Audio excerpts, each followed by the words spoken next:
नमस्कार साथियों, जैसा कि हमने पहले पढ़ा था मुद्रा के कार्यों के बारे में, आज हम पढ़ेंगे मुद्रा की प्रकृति, नेचर ऑफ मनी के बारे में। तो मुद्रा की प्रकृति हम कुछ अपने पॉइंटों पर देखते हैं, जैसे कि हम मुद्रा स्वयं उपयोगी है या एक आवरण है। तो मुद्रा की खुद की कोई उपयोगिता नहीं होती है, मुद्रा सिर्फ किसी उपयोगी वस्तु को खरीदने के काम आती है।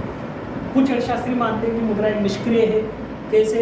मुद्रा में खुद में कोई उपयोगिता नहीं होती, जिस वस्तु में उपयोगिता होती है उसको प्राप्त करने के लिए मुद्रा की आवश्यकता होती है। बट कुछ अर्थशास्त्री ये भी मानते हैं कि मुद्रा अर्थव्यवस्था में एक सक्रिय भूमिका निभाती है। किस तरह से? मुद्रा की पूर्ति में जरा भी कमी ज़्यादा कर देते हैं तो पूरी अर्थव्यवस्था में उसका प्रभाव देखने को मिलता है। दूसरा पॉइंट आता है हमारा, मुद्रा एक साधन है या एक साध्य।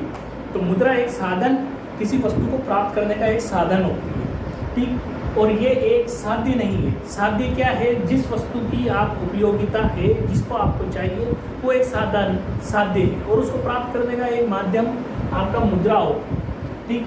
जैसे कि आपके पास खूब सारी मुद्रा है लेकिन बाजार में वस्तु ही नहीं है, तो उस मुद्रा का आप क्या करोगे? कुछ नहीं। इसलिए मुद्रा एक साधन के रूप में है किसी वस्तु को प्राप्त करने के लिए। मुद्रा उत्पादन तथा वितरण की क्रियाओं में तेल की भांति कार्य करती है। जो उत्पादन प्रक्रिया है वो उत्पादन प्रक्रिया बिना मुद्रा के संभव नहीं हो सकती। क्यों? क्योंकि उत्पादन प्रक्रिया में जो भी कच्चा माल आएगा, जो भी पूंजी आएगी, जो भी मशीनरी आएगी, वो सब आप मुद्रा के द्वारा ही प्राप्त कर सकते हैं, अन्यथा आपका उत्पादन संभव नहीं होगा। इसी तरह से वितरण में मुद्रा क्या काम आती है? वितरण में भी मुद्रा काम आती है, क्योंकि आप जो भी वस्तुओं और सेवाओं को उत्पादन करने के लिए यूज़ करते हैं, जैसे कि आपको एक मजदूर चाहिए तो उसमें भी आपको मुद्रा की आवश्यकता होती है। और क्रय विक्रय कब होगा? जब किसी वस्तु का मूल्य निर्धारित होता है, और मूल्य निर्धारित के लिए मुद्रा अति आवश्यक चीज़ है। बिना मुद्रा के आप किसी वस्तु का मूल्य निर्धारित नहीं कर सकते। मुद्रा एक तरल संपत्ति है, सबसे ज़्यादा तरल संपत्ति कोई है तो वो मुद्रा है। क्यों? क्योंकि मुद्रा को आप एनी टाइम किसी को भी सौंप सकते हो, हर व्यक्ति इसको स्वीकार करेगा, ठीक।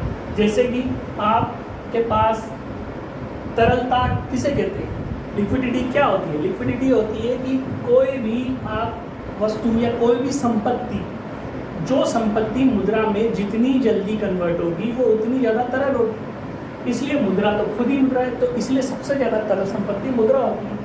पांचवा अपना पॉइंट आता है कि मुद्रा सरकार द्वारा घोषित की जाती है।